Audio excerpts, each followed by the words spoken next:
Let's flip it and have one of the most eloquent articulators of why America should not be as involved in helping Israel do what's happening in Gaza, Dr. Cornel West, independent presidential candidate. Brother West, thank you for joining me. Always a blessing, brother. Salute your precious mother. And I want to thank you for your opening remarks, though, man. We got to somehow get beyond the lies and the revenge and the hatred. We got to talk about truth. We got to talk about justice.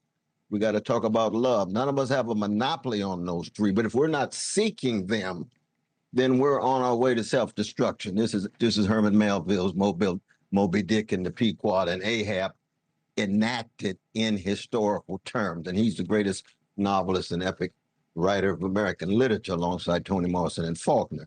Why is that important? Because the lies are so thick, though, brother. When I just heard my dear brother, what was his name, Crenshaw? When he just said there's more combatants more combatants than civilians. Come on, brother. Everybody knows that's a lie.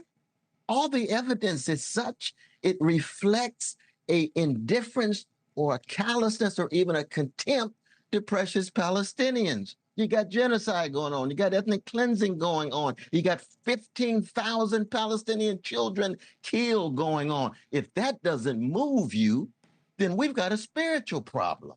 We've got a moral problem. We got people who just don't care. They're not concerned. And you think about the flag.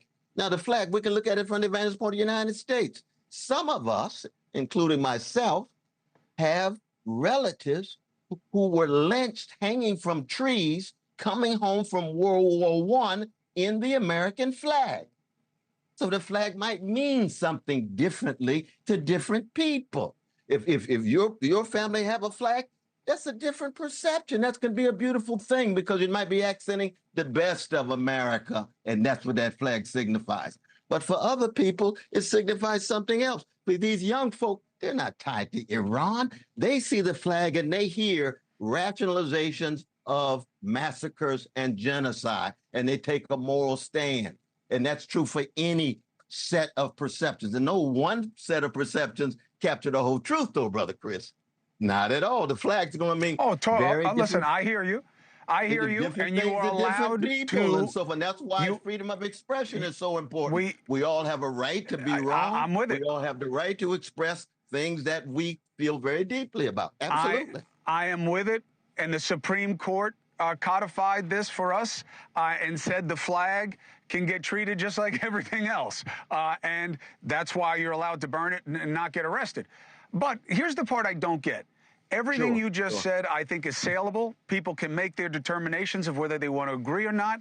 You never mentioned that you are a proponent of a terror organization. Why are so many of these people doing this? You see on your screen right now, why spray paint Hamas? Why be for the Palestinian people? Hamas is part of the problem, not the solution. Well, I mean, one is you've got to be consistent in your characterizations of terrorism. If terrorism is defined as organized killing of innocent people, and I think the killing of any innocent person, Africa, Latin America, Boston, New York, any color, I think that's not only wrong, I think it's immoral.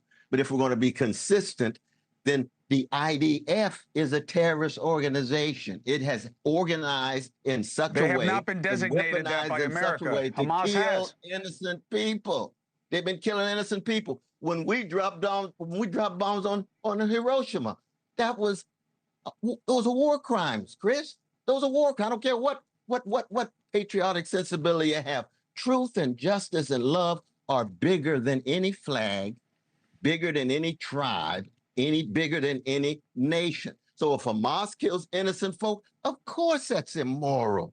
Of course that's beyond wrong. If the IDF kills innocent folk, people won't say too much.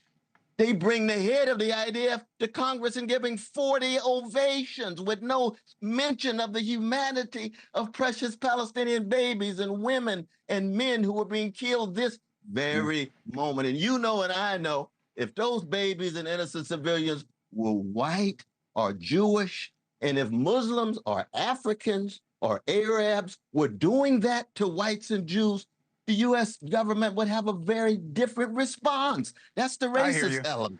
I believe a Jewish baby has exactly the same value as a Palestinian baby or a black baby and a white baby. We got to hold up that bloodstained I know banner, you Brother do. Chris.